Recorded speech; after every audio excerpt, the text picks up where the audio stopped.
Hi everyone, this is me Sonia और आज इस वीडियो में हम डिस्कस करेंगे एबनॉर्मल कर्वेचर ऑफ स्पाइन। यानी जब स्पाइन एबनॉर्मली कर्व हो जाए किसी भी साइड में तो उसको हम एबनॉर्मल कर्वेचर बोलते हैं।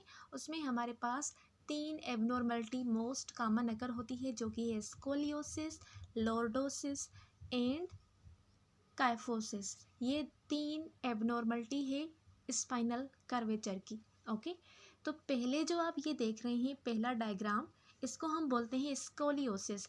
स्कोलियोसिस में जो स्पाइन है वो लेटरली मूव कर जाती है, लेटरली एक साइड पे लीन करती है। ऊपर देखते हैं। सो स्कोलियोसिस में जो पेशेंट होता है उसमें लेटरल डेविएशन हो जाती है स्पाइन की, और इसमें जो पेशेंट है वो एक साइड में लीन कर जाता है, यानी एक साइड होता है। ओके, अदर फाइंडिंग्स में हमें uneven shoulder base blade height और शोल्डर ब्लेड प्रोमिनेंस मिलेंगे लाइक दिस।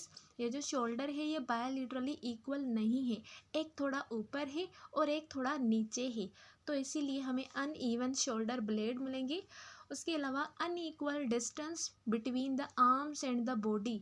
अब यहाँ पर आर्म्स एंड बॉडी में अनइवन डिस्टेंस मिलेगा, लाइक एक साइड में ज़्यादा है और दूसरी साइड में कम है। ओके, डिस्टेंस जो है आर्म्स और बॉडी के बीच में। देन है एसिमेट्रिकल वेस्ट लाइन। अब यहाँ पर जो वेस्ट लाइन है वो एसिमेट्रिकल है। ओके, यानी एबनॉर्मल है, दोनों साइड में सेम नहीं है, एक साइड में चेंज है और दूसरी साइड में भी ये चेंज है। देन है अनइवन हिप हाइट। अब जो हिप की हाइट है वो भी अनइवन होती है स्कोलियोसिस में, तो इस एबनॉर्मल कर्वेचर को हम स्कोलियोसिस बोलते हैं, जिसमें जो स्पाइन है वो लेटरली डेविएट कर जाता है लाइक दिस। नेक्स्ट, ये जो आप डायग्राम देख रहे हैं इस डायग्राम को हम बोलते हैं काइफोसिस। काइफोसिस में क्या होता है, जो स्पाइन होता है स्पाइन थोरेसिक वाली एरिया में ज़्यादा कर्व हो जाता है। ओके, सो डिस्कस करते हैं। If the patient has pronounced kyphosis, तो इसमें जो थोरेसिक कर्व है वो एबनॉर्मली राउंड हो जाता है, जो कि इस डायग्राम में आपको दिख रहा है। एबनॉर्मली कुछ ज़्यादा ही कर्व हो जाता है, इस तरह से ये वाला पार्ट ज़्यादा ही एबनॉर्मली राउंड हो गया है, तो इसको हम बोलते हैं काइफोसिस। देन लास्ट में होता है हमारे पास लॉर्डोसिस। लॉर्डोसिस में जो लंबर पार्ट है स्पाइन का वो एबनॉर्मली राउंड हो जाता है। सो लॉर्डोसिस में अगर पेशेंट ने प्रोनाउंस किया है लॉर्डोसिस को, तो इसमें जो लंबर स्पाइन है वो एबनॉर्मली कनकेव हो गई है, जैसे कि नीचे इस डायग्राम में दिखाई हुई है। सो लॉर्डोसिस को अदर वर्ड्स में हम वेडलिंग गेट बोलते हैं।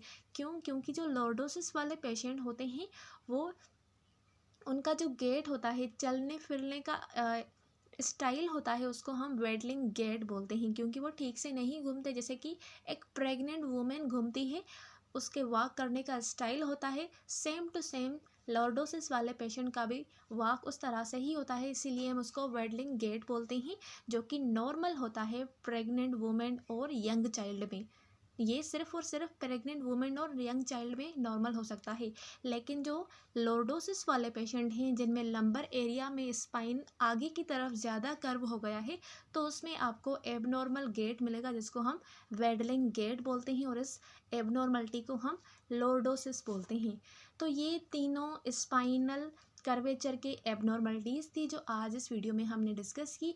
आई होप कि आपको ये तीनों कर्वेचर की जो एबनॉर्मलिटीज़ है वो क्लियर हुई होगी। अल्लाह हाफिज़।